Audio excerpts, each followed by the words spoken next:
있었습니다. 정신병이 있었고 또 사람들이 다가오면 괴성을 지르고 사납게 독서를 퍼붓는 그런 모습으로 살아가고 있었습니다. 사람이 아닌 거지요.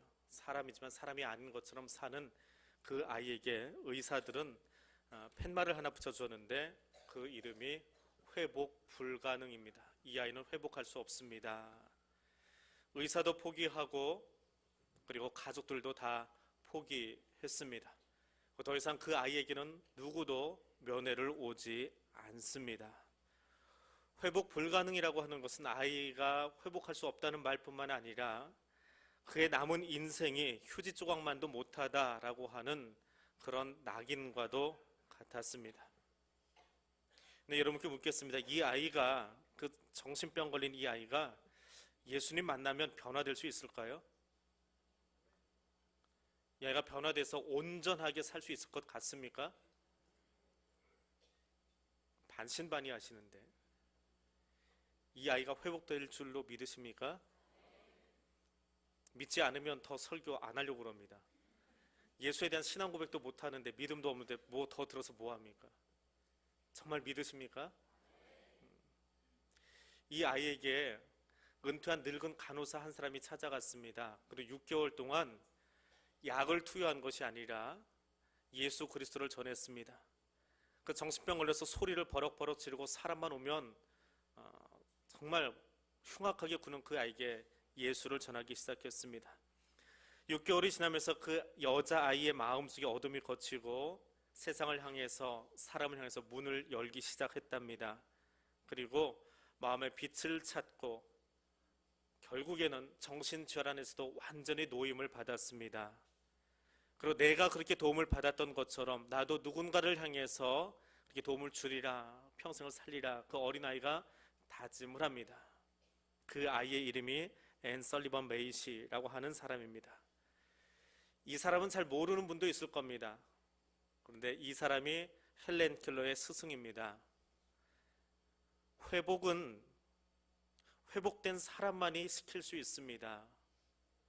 회복된 사람만이 또 다른 사람을 회복시킬 수 있고, 회복된 공동체가 또 다른 공동체를 회복의 길로 안내해 줄 수 있습니다.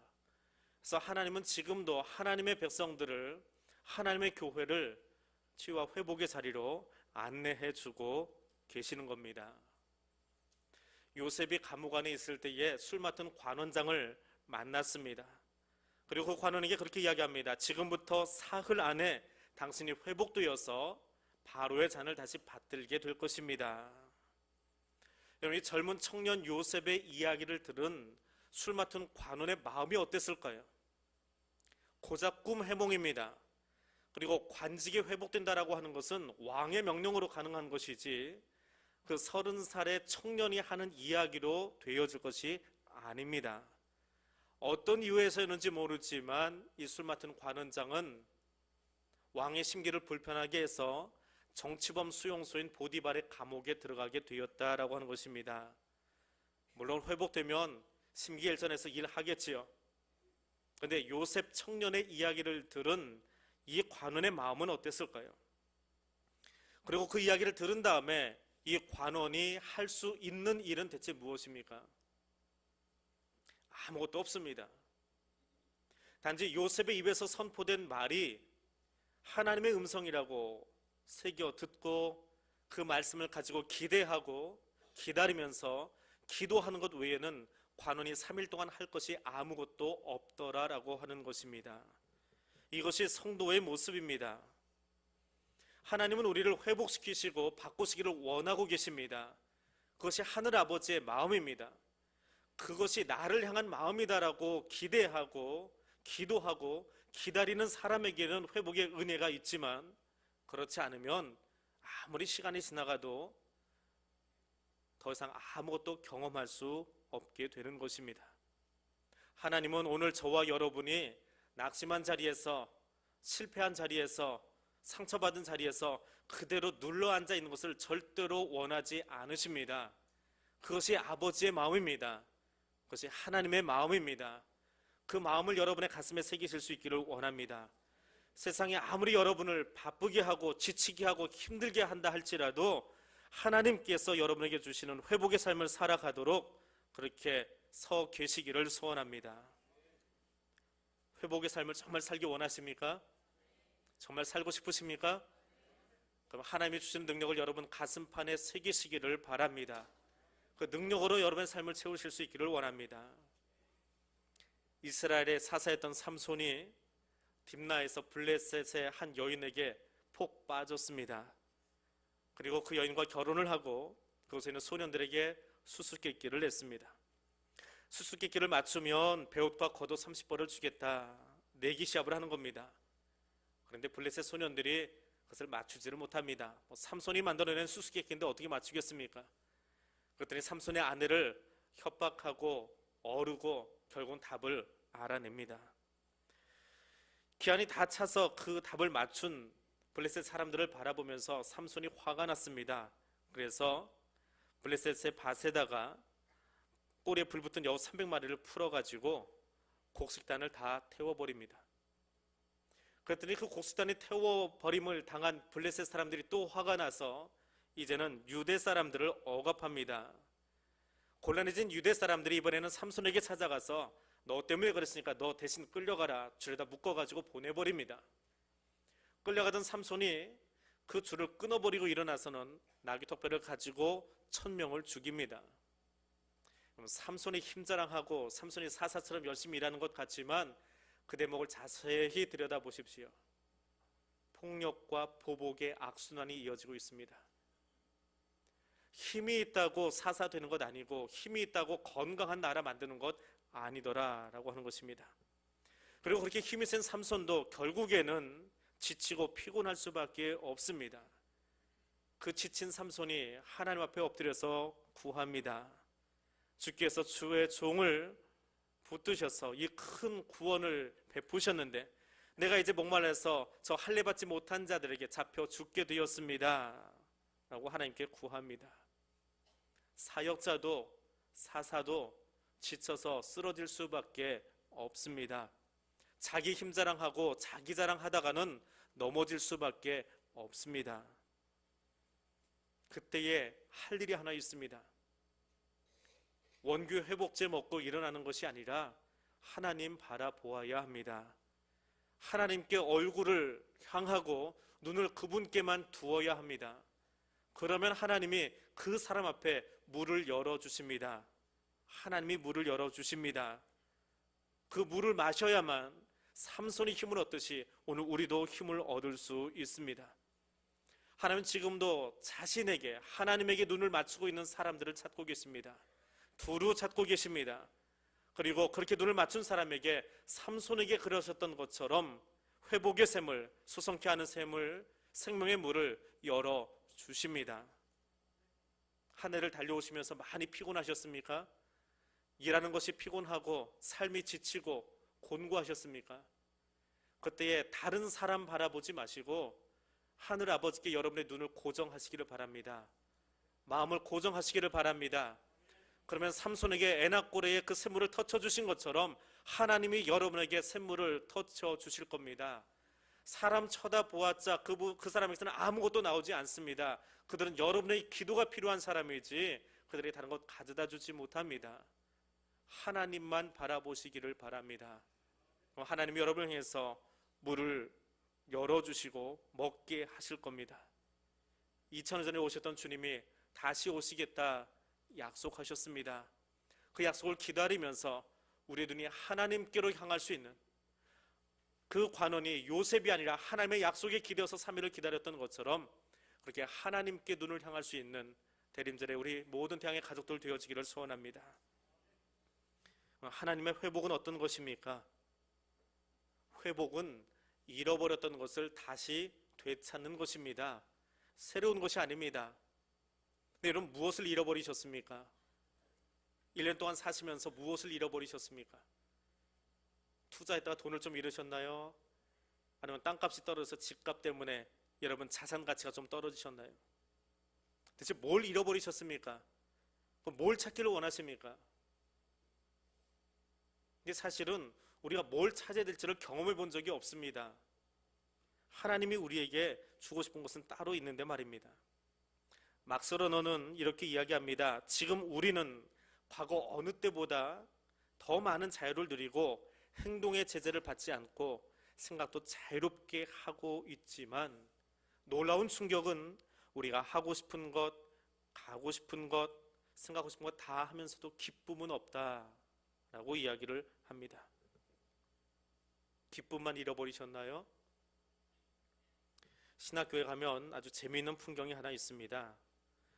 신학교 1학년 학생들 정말 열정이 대단합니다.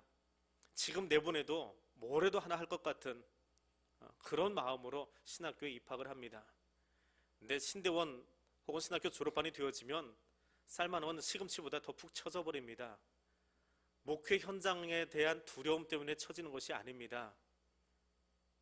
하나님을 토론하는 과정에서, 하나님을 지적으로 배워가는 과정 속에서 지쳐버립니다. 그래서 승기를 잃어버린 신학생들을 종종 만나게 되어집니다. 하나님은 토론의 대상이 아닙니다. 하나님은 우리의 지식의 대상이 아닙니다. 하나님을 안다라고 하는 말은 하나님을 만나고 경험하는 것입니다. 원규 회복하려면 하나님을 만나야 합니다. 인격적으로 만나야 힘이 있고 열정이 회복되어집니다. 성경 공부 많이 한다고 신앙이 좋은 사람 되는 것이 아니라 예배를 통해서 여기 임재에 계시는 하나님을 만나야 합니다. 그래야 우리의 인생이 바뀔 수 있습니다. 여러분은 무엇을 잃어버린 것 같습니까?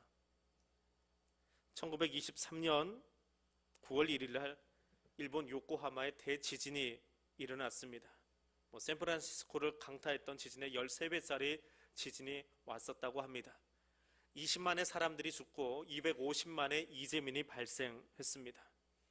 근데 그때 가장 발빠르게 뛰어 나선 나라가 미국입니다. 150척의 선박에다가 구호품을 싣고 일본에 도움을 주기 위해서 출발했습니다. 그것을 경험했던 일본 천황, 당시 천황이었던 히로히토가 미국 대통령에게 친필로 일본인은 미국 국민에게 감사하며 이 은혜를 영원히 잊지 않겠습니다 라고 편지를 썼다고 합니다. 정확히 18년 뒤에 1941년 12월 7일 날 일본은 진주만을 기습했습니다. 그때 미국 대통령이 신문에 이렇게 기고를 했습니다. 세계 모든 인종 가운데 은혜를 가장 쉽게 잃어버리는 종족 일본 사람들. 은혜를 잊어버리면 힘의 논리밖에 남지 않습니다. 하나님께 받았던 은혜를 여러분 기억하십니까? 한 해를 지나면서 여러분이 정말 회복하기를 원하는 것이 무엇입니까? 통장의 잔고가 회복되기를 원하십니까? 집값이 다시 뛰고 부동산 경기가 회복되기를 원하십니까? 잃어버렸던 하나님의 은혜를 다시 한번 여러분 가슴에 새길 수 있기를 원합니다. 마태복음 12장에 보면 한편 손 마른 사람의 이야기가 나옵니다.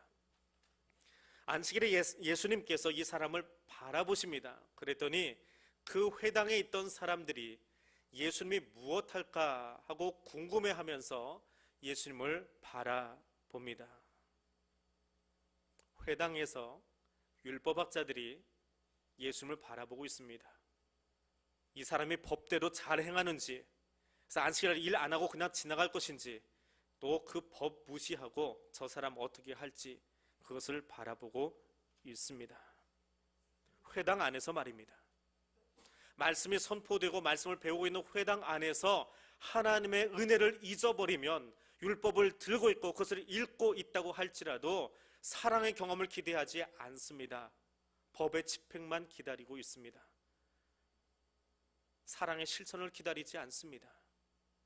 하나님의 은혜를 잊어버리고 망각한 자리에는 더 이상 은혜도 더 이상 사랑도 하나님의 기적도 나타나지를 않습니다. 차갑고 냉랭한 가슴들만 남아 있습니다. 종교학자들의 가슴 속에 말입니다. 오늘 우리가 회복할 것이 무엇입니까? 오늘 이 예배당 안에서 우리가 회복할 것이 무엇입니까? 그것은 하나님의 사랑을 우리 가슴 속에 회복해야 됩니다. 그래야 살 수 있습니다. 그래야 다른 사람을 살릴 수 있습니다. 마태복음 12장 13절 말씀에서 주님은 이렇게 이야기합니다. 손을 내밀어라 하시니 그가 내밀매 다른 손과 같이 회복되었더라 이야기합니다. 어떻게 회복되었다고요? 다른 손과 같이 회복되었대요.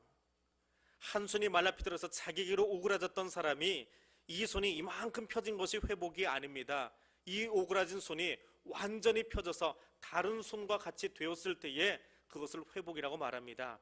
적당히 회복된 것은 그냥 치료 과정일 뿐이에요. 완전히 펴져야 합니다. 온전하게 뻗어져야 됩니다. 그래야 다른 사람을 잡아서 일으켜줄 수 있습니다. 나만을 향해서 굽어있는 손 가지고는 다른 사람을 잡아줄 수도 일으켜줄 수도 없습니다. 그 손 가지고는 자기 입에 밥 먹는 것, 그것에 급급한 일생 살 수밖에 없습니다. 주님이 저나 여러분에게 원하시는 회복은 완전한 회복이고 온전한 회복입니다. 과거에 어떤 상처를 가졌던 어떤 아픔을 가졌든지 간에 치유되어서 다시는 기억되지 않을 만큼 그렇게 회복되기를 원하십니다. 주님이 원하시는 그 회복 경험하시기를 바랍니다. 여러분이 혹 과거에 어떤 모양으로 가지셨든지 간에 그 상처도 그 아픔도 피곤함도 그 낙심도 다 잊어버릴 수 있을 만큼 다시는 기억되지 않을 만큼 하나님이 회복시켜 주시기를 원합니다. 그러기 위해서 주님이 여러분에게 베푸셨던 그 은혜만을 여러분 가슴 속에 새기실 수 있기를 소원합니다. 하나님께서 능력 주심으로 완전한 회복을 경험했던 사람의 삶의 자리는 어떤 것입니까? 회복되고 나면 어떤 모습이 될 것 같아요? 좀 옷을 바꿔 입으실 건가요? 경제적으로 회복되었으니까, 아니면 힘이 좀 생겼으니까 누군가를 내 밑에 두고 일꾼 부리고 좀 사실 건가요? 그럼 궁극적으로 회복하고 싶은 모습이 어떤 것입니까? 이제 여기 있는 사람 누구도 우리가 궁극적으로 회복해야 될 것을 한 번도 경험해 본 사람은 없습니다. 그래서 주님이 우리에게 가르쳐 주셨어요. 너희가 회복해야 될 것이 이거다라고 가르쳐 주셨어요. 오늘 11절 말씀해 보니까 내 거룩한 산 모든 곳에서 해됨도 없고 상함도 없을 것이니 이는 물이 바다를 덮음같이 여호와를 아는 지식이 세상에 충만할 것임이니라. 해됨도 없고 상함도 없는 곳, 이리와 어린 양이 함께 살며 표범이 어린 염소와 함께 눕고 송아지와 어린 사자와 살찐 짐승이 어린 아이와 노니는 그곳, 아이가 독사골에 손 넣어도 물리지 않는 그곳이 완전히 회복된 땅의 모습입니다. 그것은 이미 하나님의 천지를 창조하셨던 그곳에 있었던 모습입니다. 근데 지금은 독사골에 손 넣어보세요. 그 손이 온전하게 다시 빠져나올 수 있나? 왜 그렇습니까? 뱀이 나빠서가 아니라 우리는 타락한 세상 가운데 있기 때문에, 죄가 있는 땅 가운데 우리가 살고 있기 때문에 그렇습니다. 예수 그리스도의 은혜로 우리가 온전한 나라를 경험하기 전까지는 아직 그 땅 가운데 살고 있습니다. 회복은 돌아감입니다. 온전했던 그곳으로 돌아가는 것입니다. 그럼 우리가 왜 지금 그것을 경험하지 못하고 있습니까? 왜 독사협회 가면 물려서 사람이 죽습니까? 타락한 모습이 우리를, 저나 여러분을 맹수처럼 살아가게 하고 있습니다. 공격적인 습성이 있어서 내가 아프지 않으려고 다른 사람을 아프게 해요. 다른 사람에게 상처를 줍니다. 그 요소가 잠재되어 있어요. 독사가 자기 살려고 어린아이의 손을 물어버리듯이 서로에게 상처를 주고 아픔을 주고 고통을 주면서 살아갑니다. 오직 나만 생각하는, 나만 인정받고 싶고 나만 살아가고 싶은 그 타락한 죄의 본성이 아직도 나를 지배하고 있는 것입니다. 사돈이 땅 사면 배 아파요. 왜요? 죄인이기 때문에 그렇습니다. 나와 비슷한 사람이 어떻게 남편 잘 만나가지고 집 큰 거 짓고 살아요. 괜히 배 아픕니다. 그러다가 그 사람이 사업하는데 조금 안 되고 있어요. 그러면 웃지는 못하지만 속으로 배시합니다. 왜 그래요? 죄인이라 그래요. 남 잘 되는 거 도와주지 못합니다.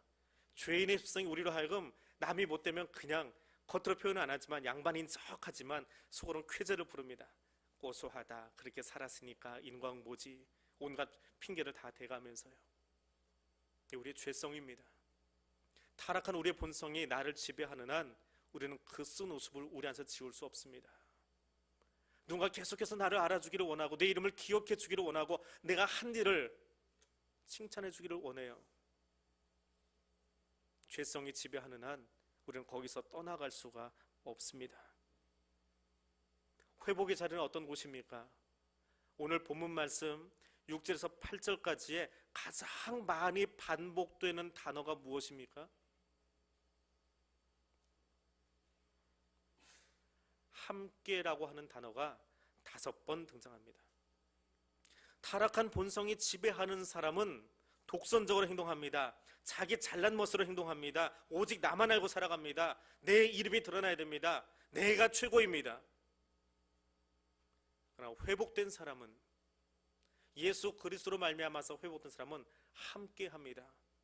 함께 아파하고 함께 기뻐하고 함께 춤추고 함께 손을 잡아줄 수 있는 사람, 함께 하려면 내가 손해봐야 함께 할 수 있어요.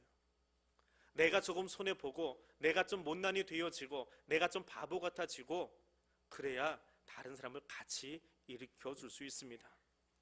회복된 하나님의 형상을 가진 사람은 함께하는 신앙의 삶, 예배자의 삶을 우리의 삶의 자리에서 살아갈 수 있습니다. 함께 해야만 표범도 어린아이가 독사와 같이 있을 수 있는 겁니다. 여호와를 아는 지식이 가득하면 타인을 물어뜯고 독을 품고 상처 주려는 독소가 복음으로 변화되어서 내 체질도 내 마음도 내 생각도 내 성품도 내 인격도 다 바꾸어서 함께하는 사람으로서 갈 수 있게 바꾸어집니다. 회복은 우리의 삶의 현장에서 어울려서 기뻐하고 어울리면서 생기를 누리고 함께하는 것을 가장 아름답게 여길 줄 아는 사람으로 만들어가는 것입니다. 오늘 이 회복의 역사가 오늘 저와 여러분의 가슴 속에 가득하기를 소원합니다. 예수 그리스도로 말미암아서 우리의 모든 관계가 내 위주가 아니라 나를 알아주기를 바라는 것이 아니라 예수 그리스도 안에서 함께하는 신앙으로, 그런 예배 공동체로 변하여지기를 원합니다. 물이 땅을 덮으면 아무것도 보이지 않습니다. 골짜기도 산도 높은 것도 낮은 것도 다 덮여버립니다. 여호와를 아는 것으로 회복되어지고 나면 우리가 드러낼 수 있는 것은 여호와의 사랑밖에 없습니다. 그 안에 있는 도토리 키재기 하듯 하는 우리의 모습들은 다 감추어질 수밖에 없습니다. 그리고 그 사람들이, 그 마음으로 채워진 사람들이 함께하는 하나님의 나라를 만들어갈 수 있습니다. 하나님과 함께하기를 원한다면, 이웃과 함께하기를 원한다면 먼저 내 가슴이 그렇게 하나님의 마음으로 채워질 수 있기를 원합니다. 사탄은 어떻게 해서든지 상대방의 마음속에 티내지 않냐고 자존심 상처 주고 흠집내고 싸우게 합니다. 가정에서, 교회 안에서 민족과 민족이 서로 이간질하고 섭섭해하고 분쟁 일으키고 철책도 없는 하늘에다가 여기는 내 땅인데 어찌하리요? 힘의 경쟁을 일삼는 그 문화, 그러나 하나님이 계시지 않습니다. 동북아의 이 안타까운 모습들, 한국 교회에 나누어지는 이 모습들, 가정에 분란이 있는 모습들이 회복되려면 오직 하나님의 말씀밖에는 없습니다. 사탄은 지금도 계속 우리로 하여금, 나로 하여금 독을 품고 독을 쏘게 만들고 그것을 전염시키게 합니다. 그 독이 남아있는 한은 세상을 오염시키는 자로 살아갈 수밖에 없습니다. 방법은 한 가지입니다.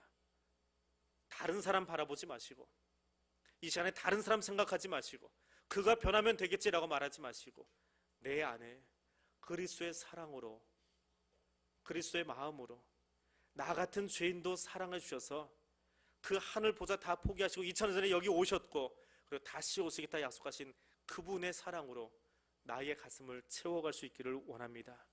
그 회복의 인생 사실 수 있기를 소원합니다. 내가 그 사람 되어지기를 원합니다. 그리고 그렇게 회복된 인생만이 다른 사람을 회복의 길로 안내해 줄 수 있음을 기억하실 수 있는 이 대림절 첫 주간이 되어지시기를 소원합니다. 기도하겠습니다. 평화의 왕이신 하나님, 우리를 평화의 도구로